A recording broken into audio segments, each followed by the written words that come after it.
ஒரு வியப்புக்குரிய வினாவோடு இந்த பொருளை பற்றி நான் தொடங்குறேன். இன்றைய பொருள் என்ன? கடவுளை காண முடியுமா? இதான் பேச்சு. கடவுளை பற்றி, தெய்வத்தை பற்றி நாம் பேசிக் கொண்டிருந்தாலும், விளக்கம் கொடுத்துட்டு இருந்தாலும், சில அன்பர்கள், ஏயா நீ கடவுளை பற்றி பேசுறிய, நீ பாத்தியா என்றது ஒரு கேள்வி.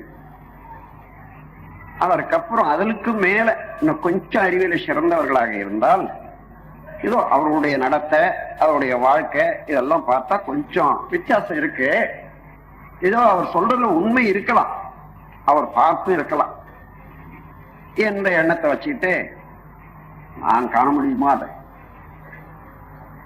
இது அடுத்த ஒரு உயர்ந்த நிலையில உள்ளவர்கள் கேள்வி. ஆனா முதல்ல கேட்டவங்க கூட தப்பா கேட்கிறான்றது இல்லை.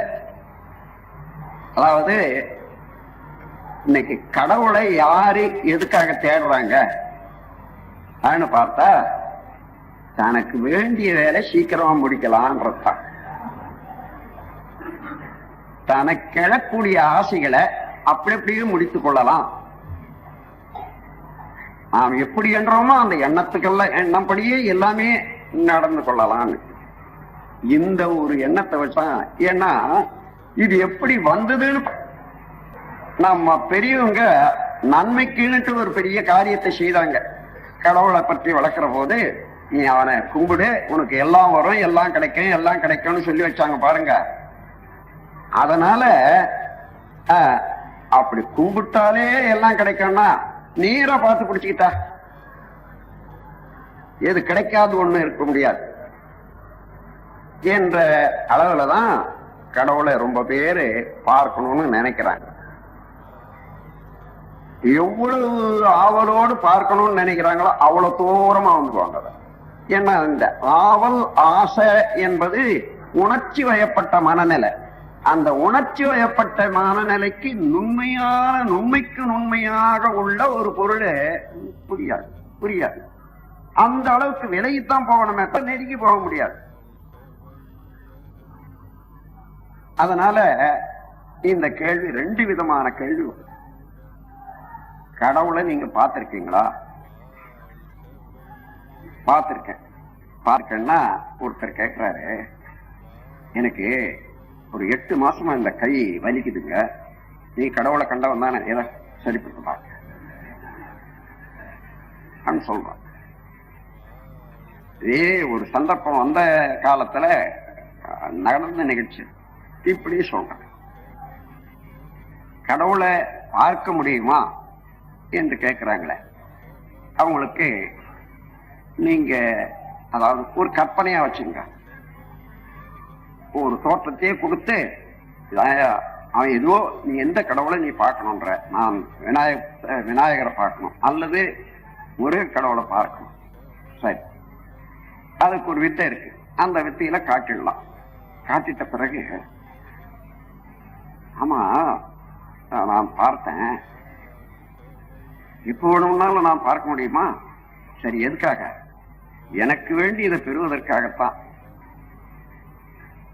என்று இல்ல, அதுக்கு மேல விஞ்ஞான முறையில, ஆன்மீக முறையில நீங்க கடவுளை காண்பிச்சுறதாக வச்சுங்க. அவனுக்கு இவனே கடவுளை இருந்தாலும் எத்தனையோ நாள் நான் பார்த்திருக்கேன். இப்படிதான் இருக்கும். அதனால உண்மையை உணர்ந்துட்டா எந்த இடத்துல வித்தியாசமே இருக்காது. அந்த உண்மை உணர்வு தான் இப்ப நமக்கு வேணும். நான் அன்று கூறியபடி ஒரு பழத்தை எடுத்துக்கொண்டோ, ஒரு பொருளை எடுத்துக்கொண்டோ, அந்த 3 நிலையில அதை பார்க்க தெரிஞ்சுக்கிட்டோம்னா, உருவத்தால, பல கோடி அணுக்கள் சேர்ந்த உருவத்தால அந்த பொருள் பிரிச்சிட்ட பிறகு உண்மையான அணு விண் என்பதுதான் கூடி இந்த பொருளா இருக்குது. அந்த விண்ணும் எல்லாம் வல்ல இறைநிலை அவனுடைய ஒரு பகுதியில தன் ஆற்றலால, தன்னுடைய அறிவு என்ற எழுச்சினால இயக்கத்துக்கு வந்த போது விண்ணாச்சு. அந்த விண்ணின் உட்பொருளாக இருப்பது பூரண பொருளே தான், சிவமே தான் என்று எண்ணினா முதல்ல உருவத்தை கடந்து அணுவுக்கு போய் அணுவை கடந்து எல்லாம் வல்ல இறை நிலைக்கு வந்துடும். இப்ப இந்த 3 நிலைகளையும் ஒரு பொருள்ல பார்க்கக்கூடிய அளவுக்கு கொஞ்சம் பயிற்சி செய்யறது ரொம்ப கஷ்டம் இல்லை. ஒரே நாள்ல 1 மணி நேரத்துல பழகி கொள்ளலாம். நான் 10 பொருளை பார்த்து அதை மனதுல தெளிய வச்சுக்கிட்டா அதுக்கப்புறம் என்ன, எந்த பொருளை பார்த்தாலும் அதே அறிவோட பார்க்கலாம் எந்த பொருள். அததான் தாய்மானவர் கங்குல் பகல் அறநின்ற எல்லையுள்ளது எது, அது கருத்துக்கு இசைந்தது அதுவே. கண்டனவெல்லாம் மோன உரு வெளியதாகவே கருதி, கண்டனவெல்லாம் அந்த மோன உருவமாக உள்ள வெளியாகவே கருதி அஞ்சலி செய்வோம். எந்த பொருளை பார்த்தாலும் சரி, அந்த பொருளிலே இருக்கக்கூடிய விண்ணை கண்டுபிடிச்சிங்க, அந்த விண்ணும் பரத்தினுடைய அசைவு என்றதை தெரிஞ்சு கொள்ளுங்க. அப்ப கண்டனவெல்லாம் மோன உருதான், அந்த மோனமாக உள்ள பரம்பொருளேதான் எல்லா பொருளுமாக இருக்கிறது என்ற ஒரு கருத்துக்கு, தெளிவுக்கு, விளக்கத்துக்கு வந்துவிட்டால் வள்ளுவர் குரல்ல மெய்ப்பொருள் என்ற இதுல ஒரு இது சொல்லுங்க. பிறப்பெனும்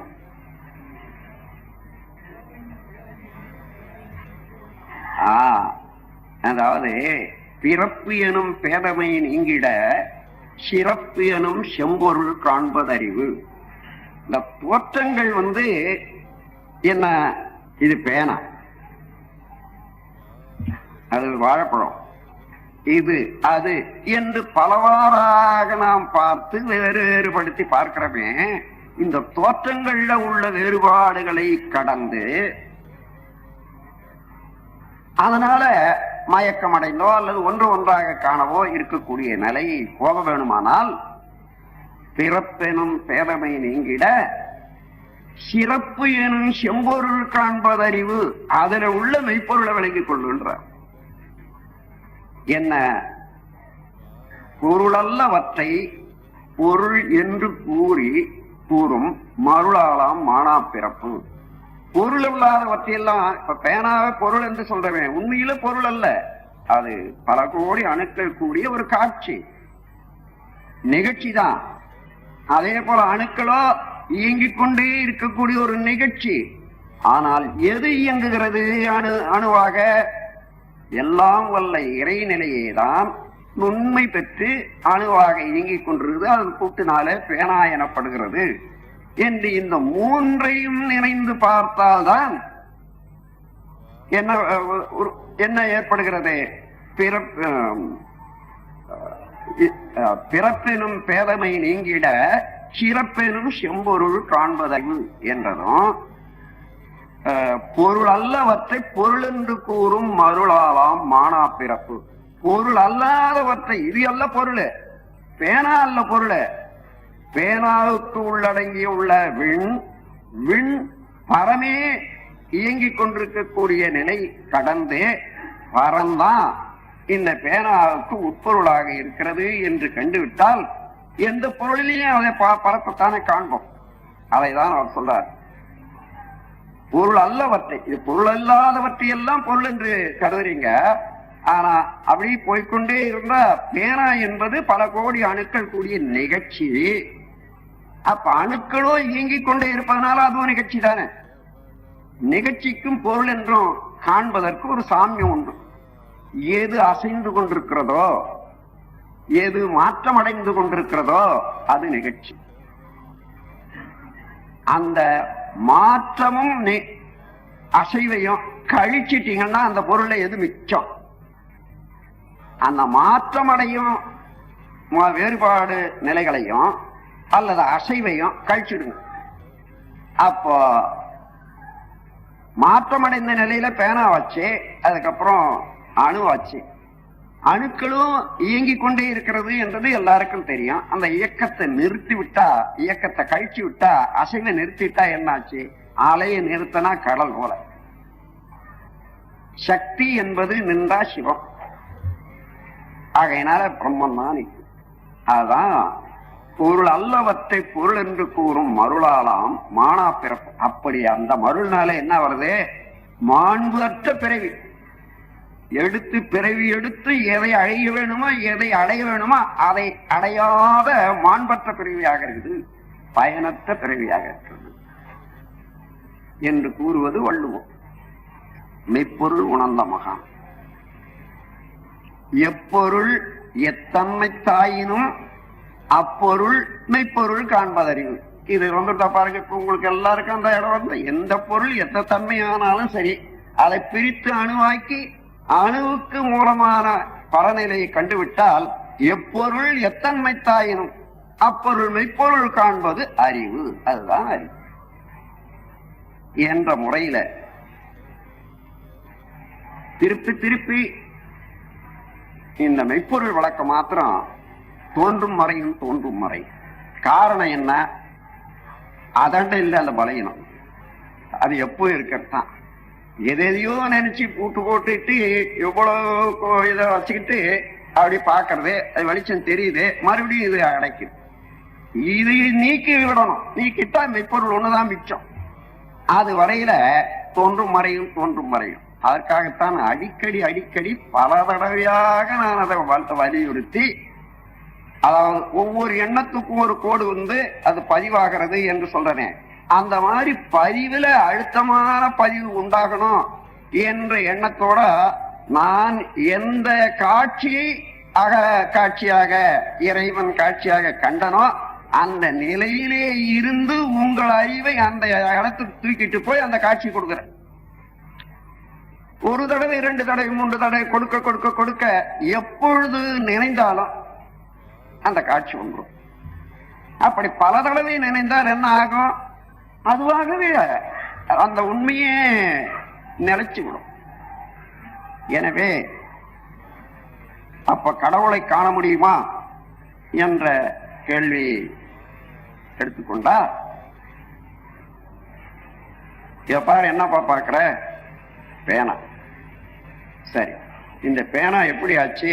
பல கோடி அணுக்களால் ஆச்சு என்று தெரிஞ்சுக்கிறியா? சரி, ஆமா. அணுக்கள் என்பது இந்த மாதிரி இயங்கி கொண்டிருப்பதனால அணு நுண்ணிய ஒரு இயக்க மூலக்கூறு. அந்த இயக்கம் நின்று போச்சுன்னா கெட்டவெளி சுத்தவெளி பரம் என்று சொல்றதான்.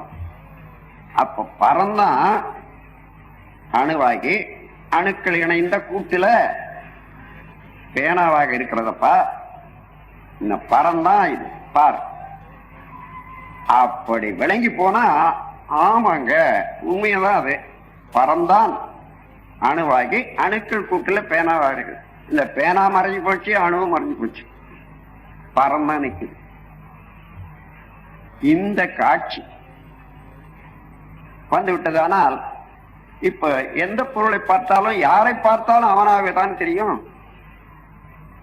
எந்த பொருளையும் அவனை காணக்கூடிய அளவுக்கு இந்த சாமியம். இதுதான் சுலபமான முறையை நான் கொடுத்துருக்கேன்.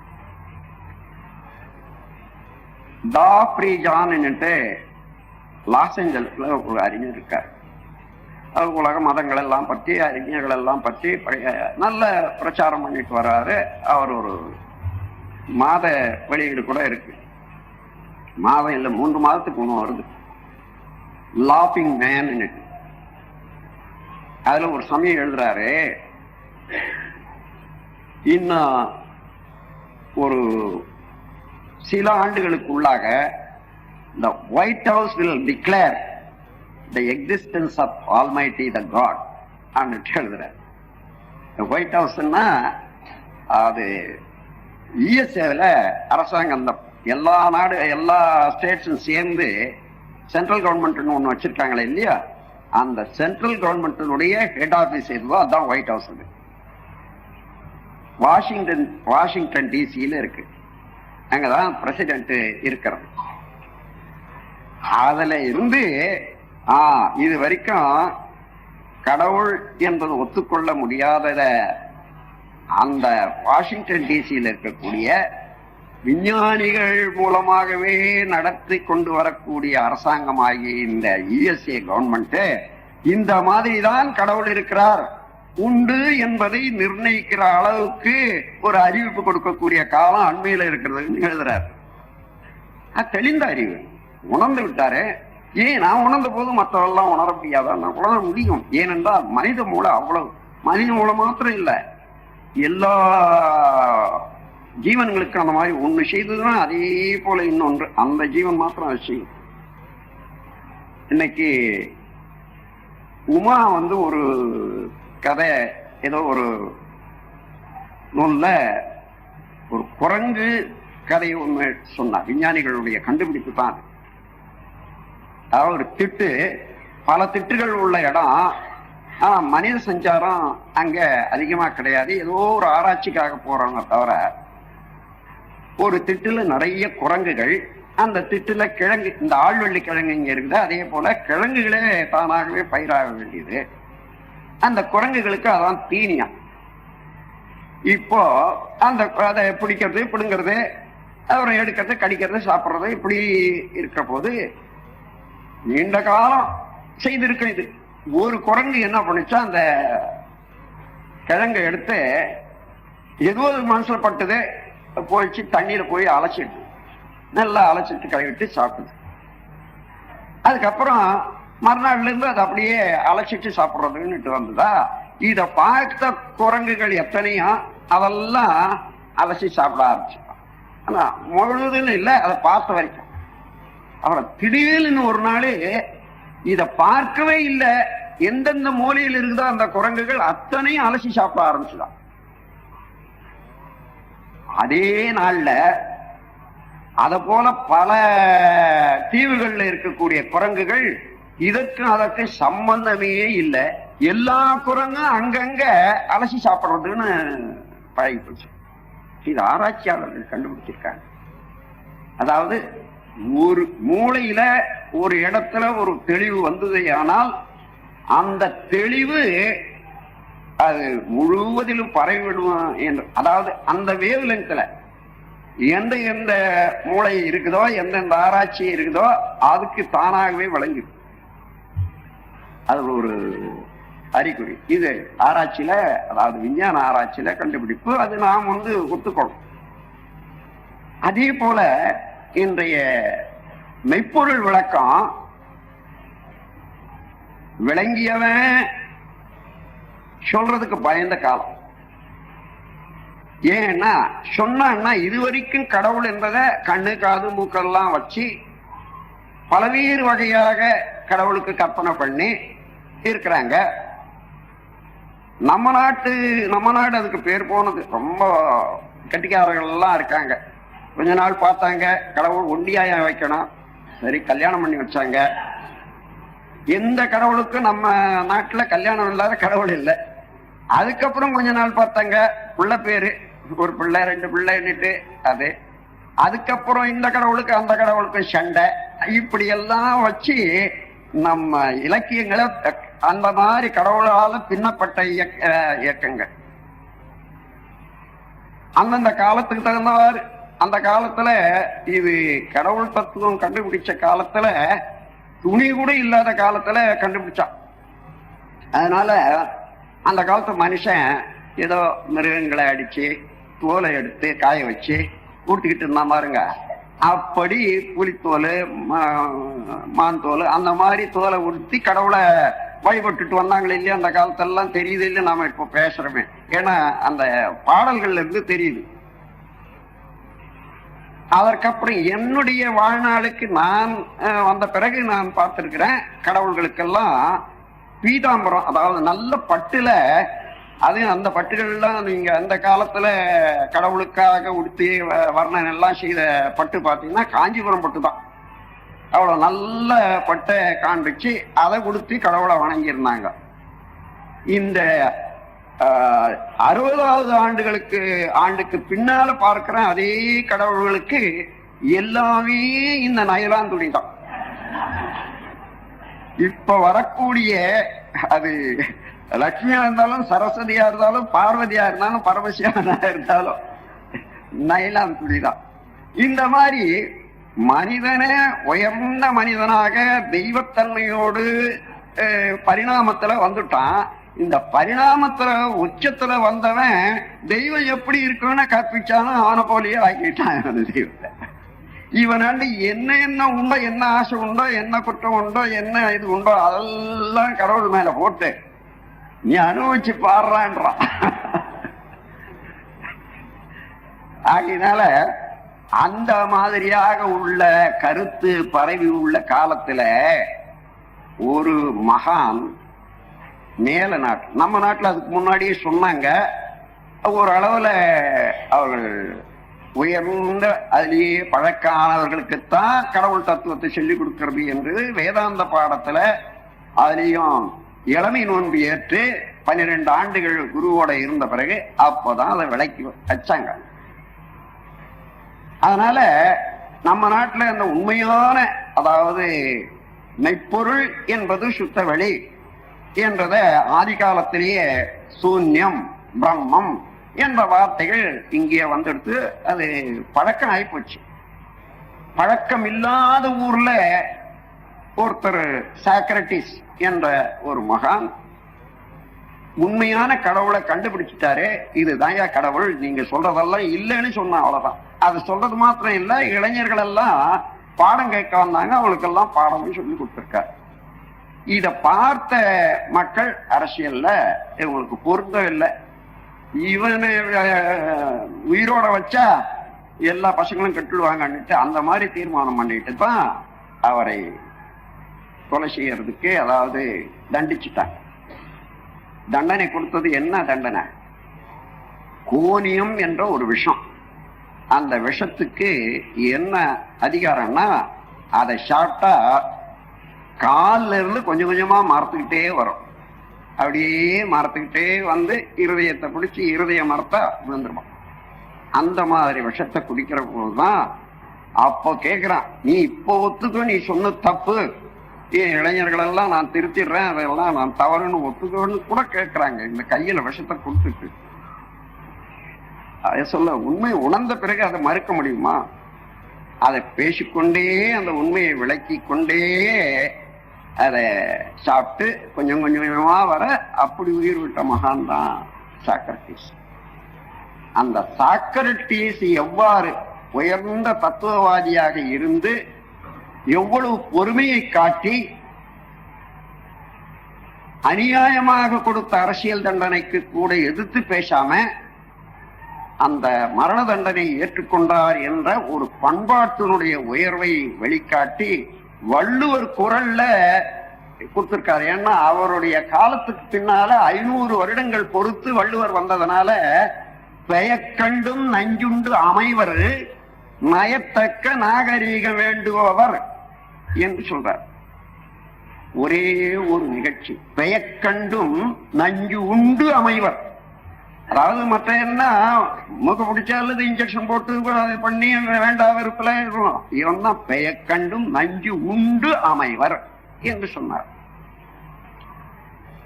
அந்த மாதிரி அந்த காலத்துல இருந்து மெய்ப்பொருள் விளக்கத்தை யார் யார் கொடுத்தார்களோ அவர்களை எல்லாம் தீர்த்து கட்டிட்ட உலகம். இப்பொழுது இனி முடியாது. இனி உலகம் சிந்திக்க ஆரம்பிச்சு, சிந்தனை உள்ள மக்கள் அதிகம், சிந்தனை உள்ள இளைஞர்கள் வந்து விட்டாங்க இந்த காலத்துல. இனிமே ஒருவரையும் மெய்ப்பொருள் விளக்கம் கொடுக்கறதுனால அதனால அவரை மாய்க்க முடியாது. அந்த அளவு உலகம் விரிஞ்சதுனாலதான் இந்த மெய்ப்பொருளை இவ்வளவு 300 பேருக்கு மத்தியில உட்கார்ந்து வெளியிட்டு பேசக்கூடிய காலம் வந்திருக்குதுன்னு சொன்னா இது நாம் வாழக்கூடிய காலம், உயர்ந்த காலம், அறிவிலே மிக்க காலம் என்றுதான் எடுத்துக்கொள்ளணும். ஏனென்றால் இதுவரையில் ஏதோ கற்பனை எல்லாம் வந்ததெல்லாம் விழுந்துடுமே கெட்டு போகுமே என்று நினைக்கிறாங்க. அதெல்லாம் ஒண்ணு இல்லை. நல்ல மாற்றம் வந்தா உயிருக்கு நல்லது தானே, உலகத்துக்கு நல்லது தானே என்று பார்க்கிற போது அந்த மெய்ப்பொருள் விளக்கம் இனிமே என்ன ஆகும்? இந்த 300 பேர்ல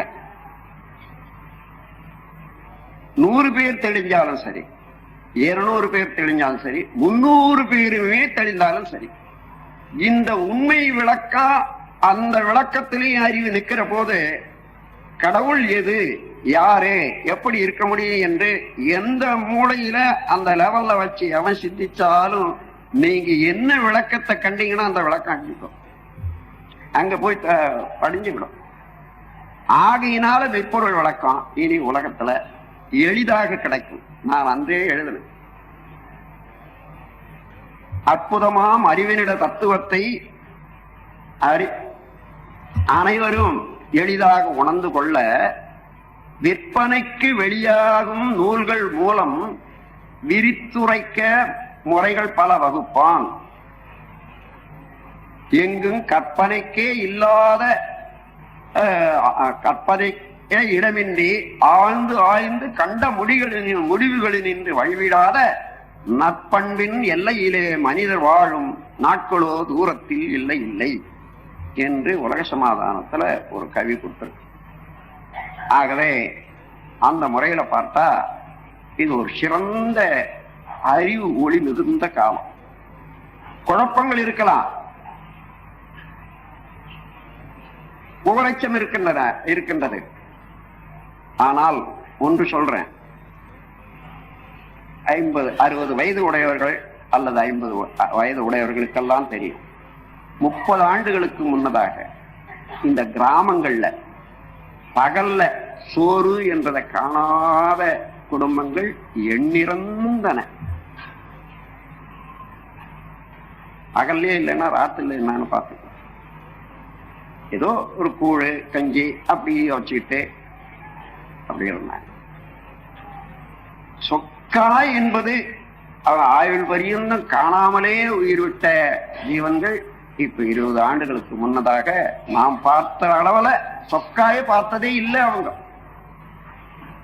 இன்றைக்கு பெர்லின் ஷர்ட் இல்லாத வீடு இல்லை, அது போட தெரியாத ஆள் இல்லை என்ற அளவுக்கு வந்திருக்கிற போது பொருள் துறையில எவ்வளவு சிறந்த முன்னேற்றம் அடைஞ்சிருக்குது இந்த உலகம்னு பாரு. அதே போல சிந்தனையிலையும் உயர்ந்துதான் வர்றோம். இந்த பழைய சம்பிரதாயத்தை வச்சுக்கிட்டு அடக்கியாளும் தன்மையோடு இருக்கக்கூடிய அரசியல்ல உள்ள தலைவர்கள் இருக்காங்க பாருங்க, அவர்களுடைய ஒரு ஆதிக்கம் அதை விட்டு கொஞ்சம் கூட இப்படி நகரக்கூடாது என்றதுக்காக இந்த அரசியல் ஆதிக்கம் ஒன்றுதான் இன்று மக்கள் முன்னேற்றத்தை தடுத்துக்கிட்டு நிக்குது. இதை ஒரு விஞ்ஞானி, உங்களுக்கு சிலருக்கு தெரியலாம் அவருடைய பேரு யாருன்னா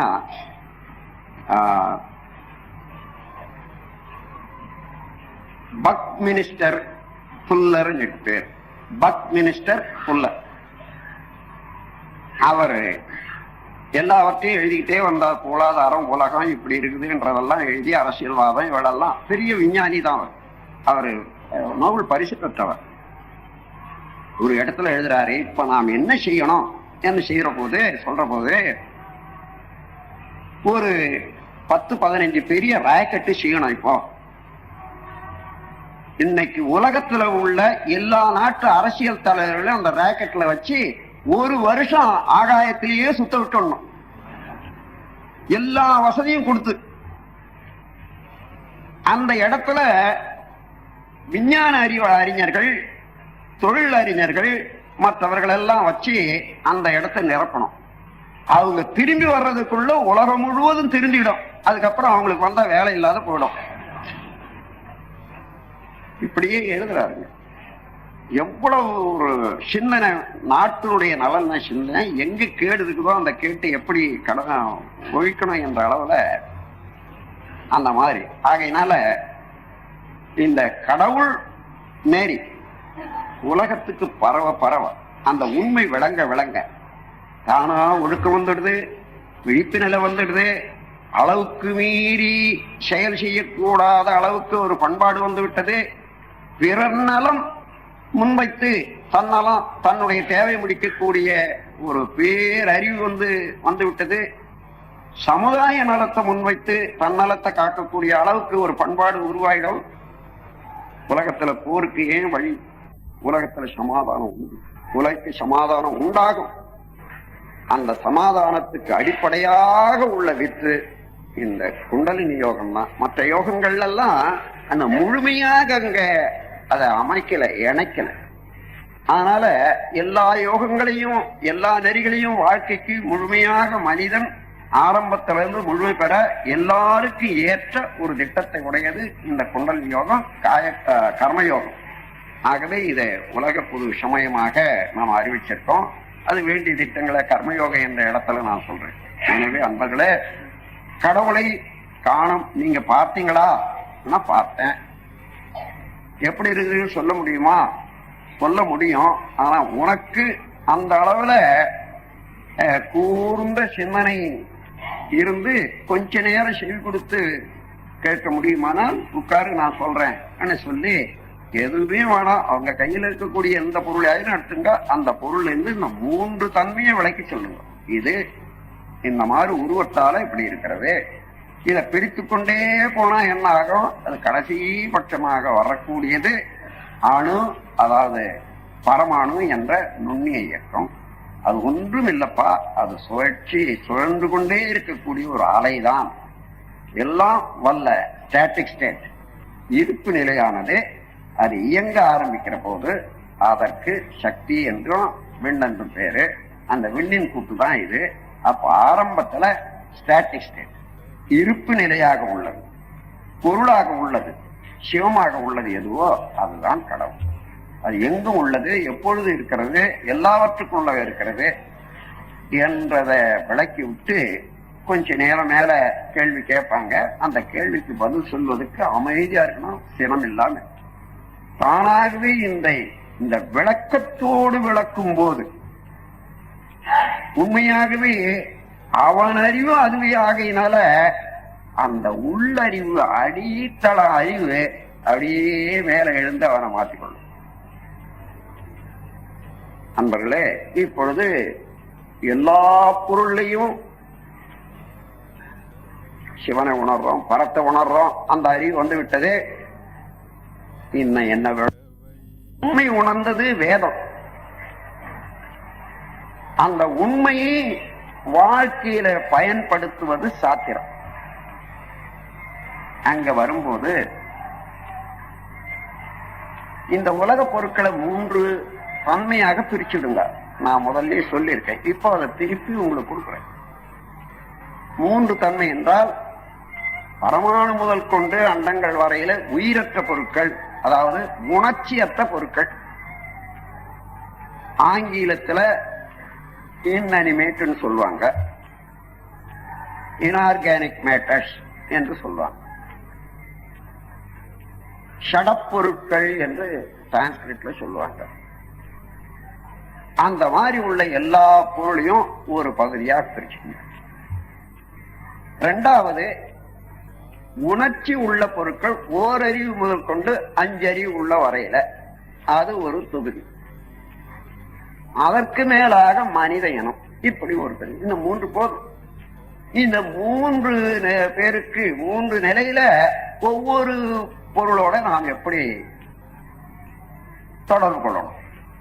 எல்லா இடத்துலயும் இறைவன் தான், எல்லாமே இறைவனே தான் அந்த இடத்துல வந்திருக்கான் தெரிஞ்சாலும் அந்தந்த அறிவு நிலைக்கு ஏற்ப அங்க அறிவு எந்த அளவுல செயல்படுகிறது என்றுதான் அறிவு தான் தன்மையாக இருப்பதனால அந்த தன்மையை உணர்ந்து நாம் எப்படி அதோடு தொடர்பு கொள்வது, எப்படி பயன்பெறுவது என்ற போது ஒவ்வொரு பொருளிலும் அந்த பேட்டர்ன், பிரிசிஷன், ரெகுலாரிட்டி என்று இருக்குது அல்லவா?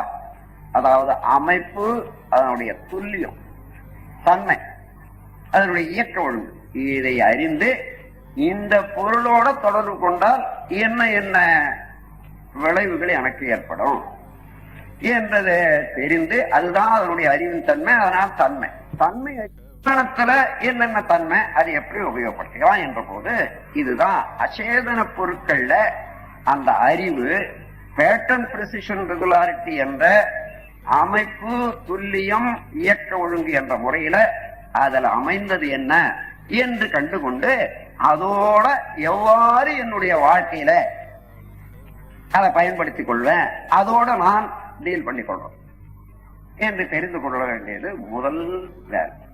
2வது, உயிரினம் ஒவ்வொரு அறிவு முதல் கொண்டு 5 அறிவு வரையில உணர்ச்சி உள்ள பொருட்கள், அவைகளெல்லாம் உடலுக்கு உணவு வேண்டும், இந்த இயற்கையை அனுபவிக்க வேணும் என்ற அறிவு தான் அதுக்கு இருக்கு. அதுல ஒவ்வொரு ஜீவனும் இன்பத்தை அனுபவிச்சுட்டு இருக்கு. அந்த இனிமை கெடாத அந்த உயிர்களுக்கு என்னாலான உதவி என்ன செய்யும்? தன்னை அழிக்க வந்த உயிரை அதை தடுத்தோ அல்லது அதை எந்த வழியில தடுக்க வேணுமோ எதுக்க வேணுமோ எடுத்து செய்யறதுக்கு உரிமை உண்டு ஒவ்வொரு உயிருக்கு. ஏன்னா சர்வைவல் என்ற ரைட் இருக்குது பாருங்க, பர்த் ரைட். அந்த பிறவியினுடைய ஒரு மதிப்பை குலைக்கக்கூடியது எதுவா இருந்தாலும் அதை தடுக்க வேண்டியது உயிருள்ள பிராணிகளுக்கு உரிமை. அந்த பிறப்புரிமை என்பது வாழக்கூடிய உரிமை கெடுக்கக்கூடியது. எந்த உயிரா இருந்தாலும் அதை தடுக்கிறது எந்தெந்த முறையில எளிய முறையில தடுத்துக் கொள்ளலாம், அது தடுக்க வேண்டியது. முடியாத போது அதன் உயிர் போனாலும் பரவாயில்லை, வேற வழியே இல்லைன்னா அந்த இடத்துலதான் முடிவு போறோம். அப்போ ஓரறிவு முதல் கொண்ட 5 அறிவு வரையில அந்தந்த உயிருக்கும் உள்ள மதிப்பை அளித்து அந்த உயிரை நாம் எப்படி எப்படி பயன்படுத்திக் கொள்ளணும். மாடு இருக்கு, மாடை எவ்வளவு அளவுல நாம பயன்படுத்திக் கொள்றோம், பாலுக்கு பயன்படுத்திக் கொள்றோம், வேர் விழதுக்கு பயன்படுத்திக்கிறோம், வண்டிக்கு பயன்படுத்திக்கிறோம். அதே நேரத்துல அந்த உயிர் எல்லாம் வல்ல இறைவனே உணர்ச்சி நிலையில் இருக்கிறான் என்று தெரிந்து கொண்டா அதுக்கு வேலைக்கு கொடுக்க வேண்டிய உணவு, அது அளவோட கொடுக்க வேண்டிய வேலை, அந்த கருணையோடு அந்த ஜீவனோட நாம் கொள்ளக்கூடிய தொடர்பு இருக்கு பாருங்க, அதுதான் அங்கே கடவுளுக்கு கொடுக்க வேண்டியது. பரத்துக்கு கொடுக்க வேண்டிய மரியாதை அவ்வளவுதான் ஜீவன். அதே போல மனிதனுக்கு வந்துட்டீங்கன்னா பரம்பொருளையே அறிந்து கொள்ளக்கூடிய அளவுக்கு அறிவு இருந்தும் வேறு பல காரணங்களால சிக்கி தவித்துக் கொண்டிருக்கிறது ஒவ்வொரு. வெளியில எல்லாம் அரசியல்வாதி கிட்ட சிலர் தவித்துக் கொண்டிருக்காங்க, ஒரு எஜமானன் கிட்ட வேலைக்காரன் என்ற முறையில தவித்துக் கொண்டிருக்காங்க, வேலைக்காரன் கிட்ட எஜமானங்க தவித்துக் கொண்டிருக்காங்க. இப்படி பலவாறாக இருக்கிற போது அவரவர்கள் எந்த இடத்துல இருக்கிறோம் அவர்களுக்கு நான் செய்ய வேண்டிய கடமைன்னா அவங்க எதிர்பார்க்கறது என்ற அளவுல இருந்தா முதல்ல நீங்க என்ன செய்யணும்? இது வரைக்கும் என்ன கருத்துலயோ என்னென்ன காரணத்தினாலேயோ கணவன் மனைவி உறவுல ஏற்றம் தாழ்வு கருத்து வேறுபாடு வந்திருக்கும். முதல்ல இந்த எண்ணத்தோட எல்லாம் வல்ல இறைவன் ஒவ்வொரு பொருளையும் இருந்து கொண்டு என்னுடைய வினையை தீர்ப்பதற்காக இந்த உருவத்துல கணவன் என்ற உருவத்துல வந்திருக்கிறாரு, மனைவி என்ற உருவத்துல வந்திருக்காங்க, எனக்கு உதவி என்னை ஆட்கொள்வதற்கு.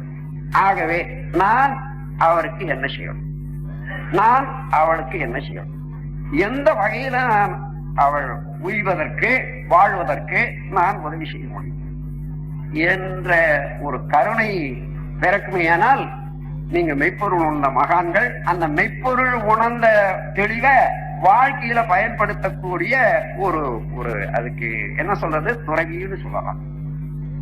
எந்த மெய்ப்பொருளை நாம் உணர்ந்தோமோ அந்த நிலையிலேயே வாழ்க்கையில கொண்டு வந்துட்டோம்னா அதுதான் முழு துறவு.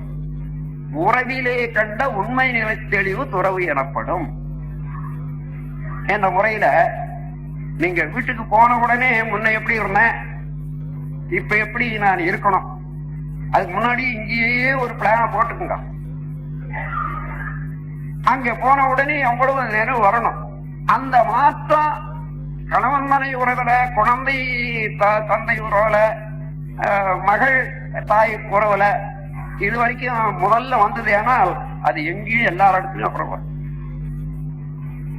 ஒரு குடும்பத்துல நான் டெல்லியில போய் அடிக்கடி தங்கி இருப்பது உண்டு. 2 மாதம் 3 மாதம் இருந்தாலும் அந்த குடும்பத்திலே இருப்பேன். அடிக்கடி அந்த குழந்தை பெண் குழந்தை அம்மாவோட ரொம்ப சண்டை போடும், ரொம்ப எதிர்க்கும். அது அதுக்கு காரணம் என்னன்னா குழந்தைகள குற்றம் இல்லை, அளவுக்கு மீறி ஒரு ஆசைய பாசத்தை காட்டி அது கேட்கறதெல்லாம் கொடுத்து கேட்கறதெல்லாம் ஏதோ நம்ம கிட்ட அவங்க தொங்குறாங்கன்னு நினைச்சிட்டு ஏறிதான் உட்கார்ந்து இருக்கும். அதனால அந்த திட்டம் தெரியாததுனால அது வளர விட்டத போது அந்த மாதிரி அப்போ வயது வந்த பிறகு அதை உணர்த்தக்கூடிய முறையில உணர்த்தி விட்டா நல்லா தெளிந்த அதன் பிறகு அம்மா ஒரு நாள் நான் கூப்பிட்டு உட்கார வச்சு, குழந்தை அம்மா உன்னை பெற்றதுக்கு வளர்த்ததுக்கு இந்த அளவுல கொண்டு வந்ததுக்கு எவ்வளவு சிரமப்பட்டிருப்பாங்க என்பது உனக்கு இப்ப தெரியாம போனாலும் உனக்கு பின்னால ஒரு குழந்தை வரும்போது தெரிஞ்சு போற. ஆனா அதன் பிறகு இன்னைக்கு அம்மா செய்து அம்மாவோட கூட உறவுல நீ வாழ்ந்துகிட்டு வர்றிய, இங்க செய்ய வேண்டிய கடமை எல்லாம் அப்ப வராதுமா. நீ இத நல்ல மாதிரி உணர்ந்து கொள்ளு. உன் அம்மாவோட நீ அன்பாக பழக தெரியவில்லையானால் நீ போற இடத்துல உன்னுடைய குடும்பத்துல மற்றவங்களோட பழகக்கூடிய ஒரு பண்பாடு உனக்கு வர்றது ரொம்ப சிரமம். இங்கே வரவில்லையானால் எங்கேயுமே உனக்கு வராது. ஆகையினால இங்கேயே பழகு. ஏதேனும் உனக்கு எதிர்ப்பாகவோ உன்னுடைய வாழ்க்கைக்கு அல்லது ஊர் விளைவிக்க கூடியதாகவோ அம்மா ஏதாவது சொல்றாங்க என்பது நீங்க உனக்கு மனசுல படுதா? இல்ல சுவாமி. அப்படியானா அவ அம்மா சொல்றபடி நீங்க கேட்க வேண்டியதானே. உன்னுடைய உயர்வுக்கு தானே நீங்க சொல்றாங்க. எப்பவுமே சில வீடுகள்ல அம்மாவுக்கும் பெண்ணுக்கும் தான் அதிக, அப்பா வேண்டா பெண்ணுக்கு ரொம்ப ஆசையா இருக்கும். அம்மாவுக்கும் பெண்ணுக்கும் தகராறே இருந்துகிட்டே இருக்கும். ஒண்ணும் தகராறு இல்ல, அது மிதமிஞ்சி காட்டிய அன்பினால அந்த மாதிரி அம்மா நான் சொன்னபடிதானே ஆடணும் என்ற அளவுல இருக்கும். ஆகையினால அந்த மாதிரி ஒரு குடும்பத்திலேயே நம்மால பெற்ற ஒரு விளக்கத்தை, ஒரு பேரறிவின் தெளிவை பயன்படுத்த முடியவில்லையானால் இந்த 6 நாள் வீழா போச்சுன்னு. ஆனால் எந்த அளவுல இத பின்பற்றி நீங்க ஒரு சிறு அளவுல மாற்றம் பெற்றீங்கன்னாலும் இது வாழ்நாள் முழுவதும் மேல மேல மேல உயர்ந்து நான் பிடிச்ச கிளைய பிடிக்காத நான் உயர்ந்து கொண்டே வர்றேன் என்ற அளவுல அதுவே ஒரு பெரிய வெற்றி வாழ்வாக உங்களுக்கு அமையும். எனவே இந்த காட்சியை மறக்க வேண்டும். யாரை பார்த்தாலும் இறைவன் தான் உள்ளிருக்கிறான். ஆனால் அங்கே உள்ள அறிவு நிலை என்ன, தேவை என்ன, எனக்கு அவங்களால நடக்க வேண்டியதுன்னா என்னால அவர்களுக்கு செய்ய வேண்டியது என்று அந்தந்த இடத்துல அவர்களுடைய அறிவு நிலைக்கு ஏற்பத்தான் நான் தொடர்பு கொள்ள வேண்டியதா இருக்கு. இது 3ஆ பிரிச்சுட்டோம் பாருங்க. முதல் பிரிவு சாதாரண பொருட்களோட எந்த மாதிரி தொடர்பு கொள்ளணும். கத்தி அசேதன பொருள். ஆனா அந்த கத்தியோட எவ்வளவு ஜாக்கிரதையா இருக்கணுமோ இருந்தா நமக்கு வேண்டிய வேலை எவ்வளவு முடிச்சுக்கலாம். ஆனா அந்த கத்தியோடவே நாம தான் விலைக்கு வாங்கணும்னு வச்சுக்கோங்க. ஆனா அதோட எப்படி தொடர்பு கொள்றது என்றது தெரியாத அலட்சியமாக கத்தியோட நடந்து கொண்டா அதே கத்தியை கீறிடும், அறுத்து விடும்.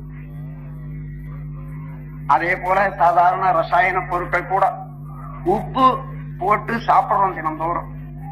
அது இல்லாத சாப்பிட முடியல, அந்த மாதிரி பழகிட்டு இருக்கோம். உப்பில்லாத சாப்பிட்டு பழகிறவங்க இருக்காங்க, சாப்பிடுறவங்களும் இருக்காங்க. ஆனா பொதுவாக உப்போட சாப்பிட்டு தான் நாம பழகி இருக்கோம். ஆனா 2 தடவை உப்பு விட்டாங்கன்னு வச்சுக்கோங்க, அன்னைக்கு என்ன ஆச்சு முடியாது. அதுக்கப்புறம் நமக்கு ஒரு பழமொழி ஒண்ணு இருக்கு, உப்பு மிஞ்சினா தண்ணி, தண்ணி மிஞ்சினா உப்புன்னு இருக்கு. அந்த பழமொழியின்படி தண்ணி ஊத்துறாங்க, அப்புறம் கொதிக்க வைக்கிறாங்க, சரியா போகுதுன்னு வச்சுக்கோங்க. ஆனாலும் அதனுடைய தரம் மாறி போச்சு. இதுதான் அச்சேதன பொருட்களோட எவ்வாறு தொடர்பு கொள்ளணும் என்ற போது அந்தந்த பொருள் தன்மையை அறிந்து அந்தந்த பொருள் தன்மைக்கு ஏற்ற அளவோடு முறையோடு அனுபவித்துக் கொள்ளணும். அதே போல ஜீவன்களிடத்துல நாயோட எப்படி, பூனையோட எப்படி, தேளோட எப்படி, புறானோட எப்படி, கொசுவோட எப்படி தொடர்பு கொள்ளணும்னு சொன்னா, ஒருத்தர் வந்தாரு டெல்லியில 181 என்ற நம்பர்ல இருக்கிற போது ஒரு பிரமாதமா பெரிய அளவுக்கு தினந்தோறும் நடக்கும். வந்தாரு, ஐயா நான் எங்க வீட்டுல கொசு ஜாஸ்தியா இருக்கு, நீங்க ஜீவன்களை அனாவசியமா துன்புறுத்தக்கூடாதுன்னு சொல்றீங்க, நான் அப்பப்ப அடிச்சுக்கிட்டே இருக்கிறேன், இத்தனை கொசு கொண்டுகிட்டே இருக்கிறேன், அது அடிக்கலாமா, அது கடிக்குதே அடிக்கலாமான்னாரு. கொசுவா அடிக்க கூடாது, கொசுவை கொல்லக்கூடாது, கொல்ல வேண்டியது அவசியமே இல்லைன்னு. இல்ல போனா என்ன கடிக்குதே, அது கடிச்சா நீ கடி.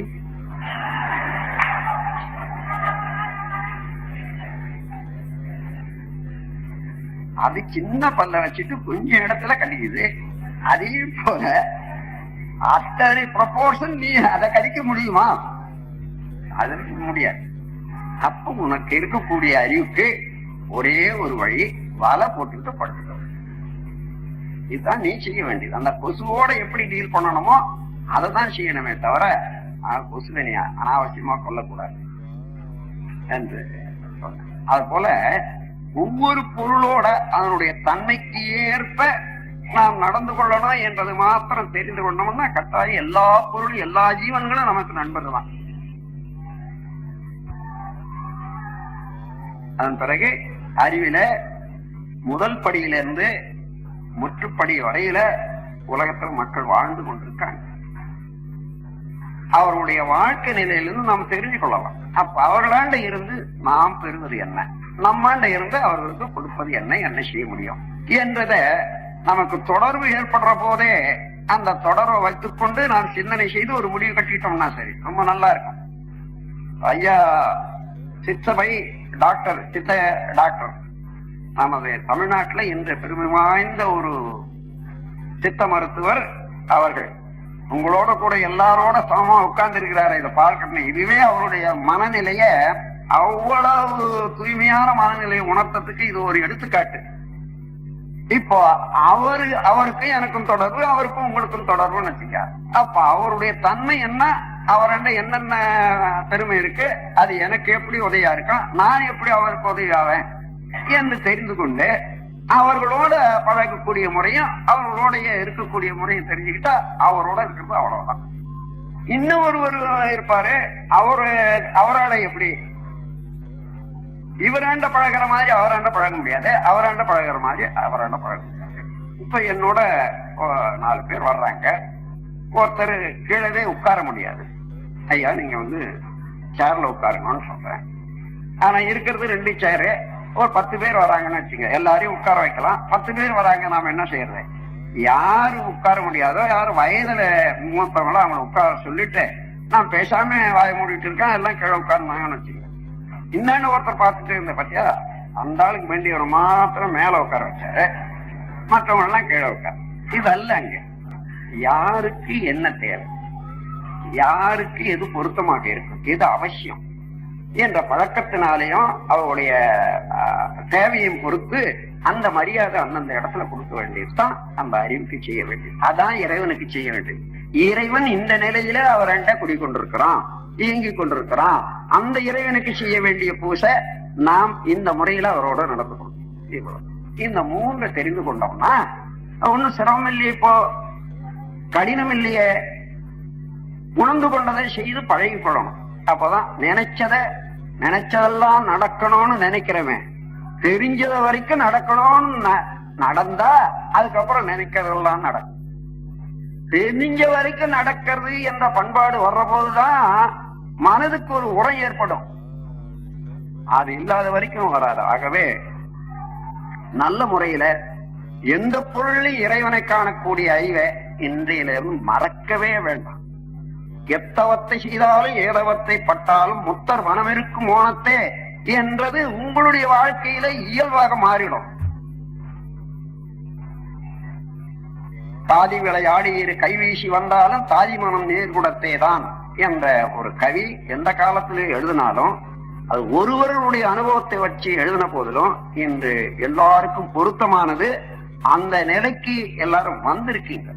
இதை வலியுறுத்தி கூறி இதோடு இறைவனை காண முடியுமா என்ற கேள்விக்கு காணவும் முடியும், காட்டவும் முடியும் என்ற பதிலாக்கி கொண்டு விளக்கத்தோடு அச்ச நீங்கி தெளிவோடு நீங்களும் வாழ்ந்து மற்றவர்களையும் வாழ வைக்க வேண்டும் என்று கேட்டுக்கொண்டு இந்த உரையை முடிக்கிறேன். வாழ்க வளமுடன், வாழ்க வளமுடன்.